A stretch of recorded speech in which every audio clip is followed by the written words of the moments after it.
What up? Welcome back to my channel. I'm Moedotj. This is episode 5 of the No Limit Chronicles. If you remember, we've been following No Limit through all of their ups. And this week, they're going to introduce us to Little Romeo and show us how he rebranded No Limit and took them to another level. But before we go any further, shout out to the notification game, man. Y'all been really helping me out a lot. So if you're new to my channel, you want to be part of the notification game, hit your subscribe button, turn on your notification bell. You get something every time I upload. But you know me, I'm not gonna hold you up. Let's jump right into it. This is episode 5, No Limit Chronicles. At this point, it's time for No Limit to start rebranding themselves and coming out with something. Master P's last album to go gold was Ghetto Postage.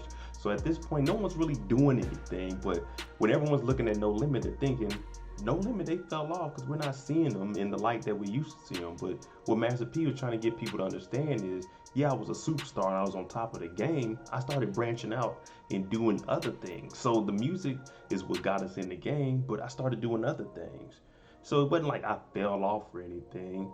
I was just in other ventures and I'm trying to figure out what I got going on, which leads us into artists on the label that were doing a whole bunch of different things that was actually making things harder for No Limit and bringing negative light to the whole rap label in general.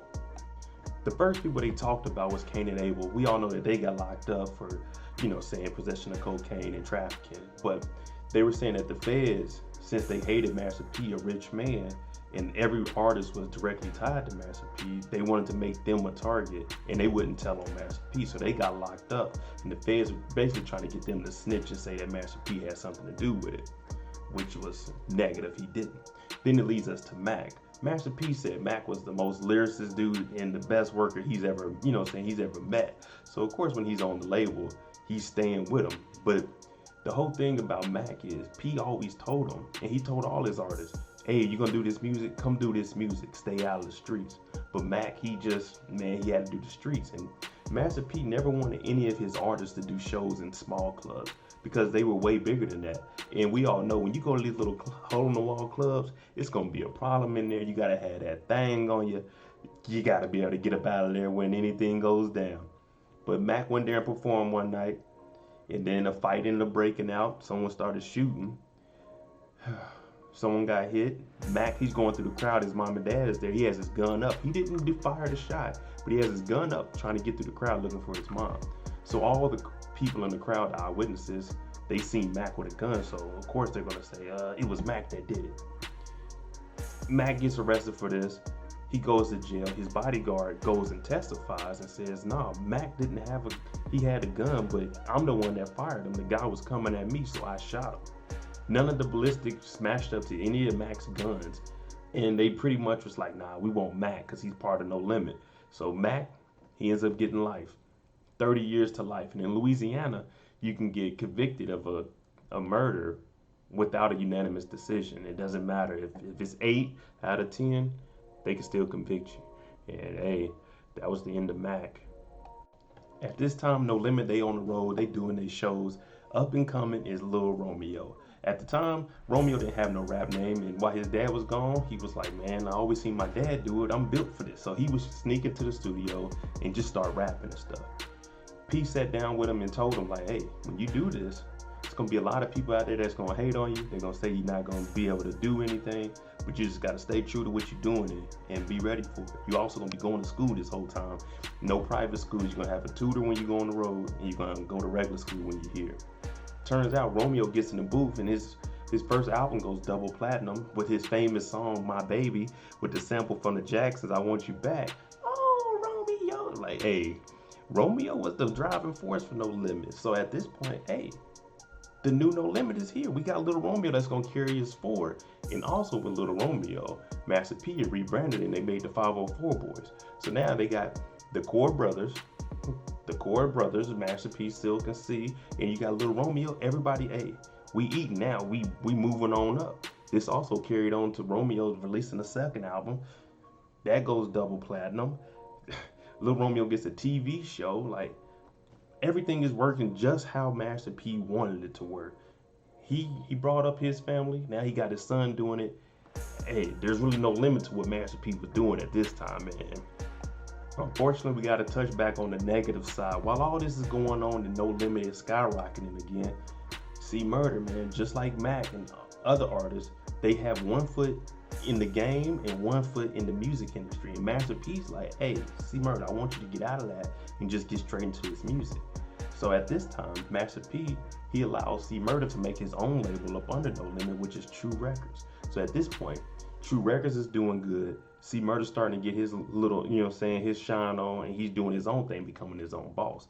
The only downside about that is once C Murder, once he started getting that power of being the CEO of True Records, he kind of just felt like, hey man, I can do whatever I want now. So for him, he was still comfortable with living in the Callio projects, and he would go back. He had an apartment in there, and P was like, hey man, you got to get out of there. But for C Murder, it felt like he would be turning his back on the hood if he ever left, and he can't be his real self if he's not in the hood every day. So he had him a mansion, you know what I'm saying, by the country club, but he also had an apartment back in the Callio projects. One evening, C Murder wants to go out, and Master P always told them, anyone on his label, or even his brothers especially, don't go to these smaller clubs. We're big artists, go to the bigger clubs, man. That's where you need to be. C Murder and his boys end up going. There's a young man performing at the open mic, 16 years old. Once he gets done performing, he leaves the stage. He bumps into a guy that happened to be with C Murder. They started whooping on the young man. C Murder went over there. Security pulling them off. C Murder's like, hey. So security said he's seen it. C Murder didn't have any guns in his hand and his shirt lifted up. There was nothing on his waist. But C Murder went back to fighting. And as soon as he got back over there, a gunshot went off and the young man was shot in the heart and died. So this is C Murder's second incident, because he had another shooting at the club that he actually did that was on tape. But with this one, he gets charged for it. The security guard goes down to the police station to give his report of what happened.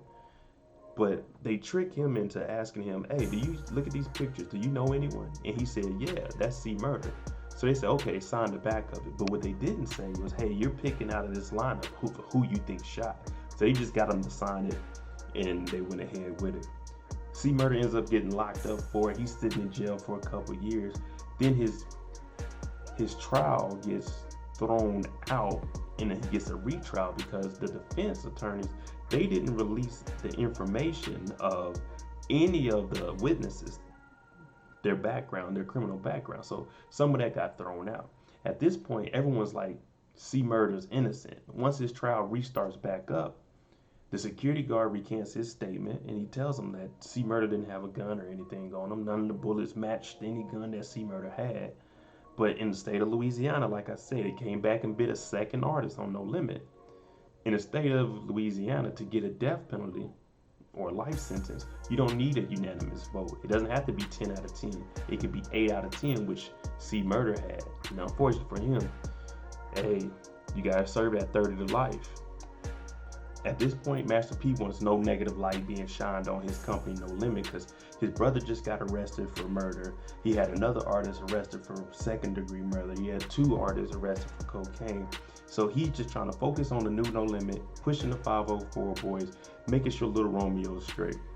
But at the same time all this is going on, Mystikal is not with No Limit anymore. But during these times when you hear Mystikal, you think No Limit. So it was still tying back to Master P. While all this is going on, this is when Mystikal ends up getting locked up for the sexual allegations him and his 2 bouncers had. And P's whole thing on this is, Mystikal was a big star when he was with me. If he was still with me, he wouldn't have been in that situation, because my job is like the big brother. I'm making sure that everyone is straight. I'm gonna look out for you, so you won't put yourself in these situations. And Mystikal, I mean, did he do it? We will never know, but he served his time for it. And I mean, he came out on the other side. I mean, he still had a good career after it. This fast forwards a little bit to the incident about Alton Sterling. If you haven't heard about it, you should probably look it up. But his situation was, he was at a corner store and he was in there, and there was a homeless man that came up and was pestering him for money, and he pretty much showed him his gun, like, get out of here. This guy calls the cops on him, and when he tells the cops that he was threatened. When the cops get there, they end up shooting Alton Sterling. Like, he wasn't doing anything, he was just letting them know, like, hey man, this guy was bothering me, I'm trying to go home. They put him on the hood of the car and they shoot him. So all of Louisiana is outraged. So everything we're seeing now, it's been happening for years, man. It's just more light is shed on it now with social media. But at this point, Louisiana's like, man, we got to get this right, because it's so much corruption down here, and it's still kind of like Jim Crowish. They still doing everything they can to prevent the black people from, making a change and being able to further themselves in their career or in their life just in general. So C. Murder used this, and he also said that we need the people to be outraged because that will also help my case, because we're the only state that if it's not a unanimous vote, we can still get convicted for life. So they need to make some kind of change, because this obviously isn't right. And the Alton Sterling thing is actually what started all the momentum, especially in Louisiana for them. So a lot's going on, but at this point, Master P's like, all right, cool. I got Little Romeo doing his thing. You know what I'm saying? I got to make sure that the new No Limit is good. He also always gave back to to where he's from. So he went to the Calliope projects after Hurricane Katrina, and he actually partnered up with the HUD, and they raised $118 million, and they tore down the whole Calliope project. But the way Master P did it was, he gave all the contracts out to black, construction companies, to anybody that was black, just to keep the money in the neighborhood. And what they did was they tore down the whole Calliope projects and they rebuilt it. And people look at it like, dang, I can't even believe this is the same area that the projects we grew up in were, unless I look at the street sign, because now it's real nice on the other side of the dome. So, I mean, Master P's really doing a lot of things for his community. Even if it's outside of rap, he's always going to give back. And that's why people love Master P so much, especially in his neighborhoods. Master P's deal with Priority, the epic deal that he had, ended up coming to an end. So he had to find someone else, since he's a free agent, to go to. He ends up signing with Universal for a distribution deal where they give him $10 million up front. So he's like, definitely, I gotta take that. And like he said, he rebranded everything, so he has a new No Limit. And he still wants to do his movies and everything. He has his clothing line, he has his rap snacks, he has his noodles. So he's doing everything. He gives new No Limit to Little Romeo. Little Romeo is actually the CEO and running it now. He's the president of it. He's making sure everything, the day-to-day, is good. So he's still gonna be releasing movies and everything. Along with that, just last year, Master P went ahead and put together a No Limit Forever reunion with all the artists, Mystikal, Silkk The Shocker, Lil Romeo, Big Snoop Dogg, Mia X, Fiend. Everyone came back because they're a family. So Master P always wants to keep that family environment together. Even though people has, their own feelings and opinions and went their separate ways, he still kept them together as a big solid family. All right, there we go. Episode 5 of the No Limit Chronicles. Before I say anything else, comment down below. Do you think any of these rappers, would there be a Rock Nation Sports if there wasn't a No Limit Sports? Because that's the question at the end of the episode asked. Would there be anything without Master P being the first person to do it? Let me know down below what you think. But hey, thanks for watching. That's episode 5 of the No Limit Chronicles. We're going to be back for episode 6. Hey, keep rocking with me. Every subscriber counts. We on that grind to 3,000 subscribers. Hey, thanks for watching. I'm Moedotj. Jimmy on the beat, boy.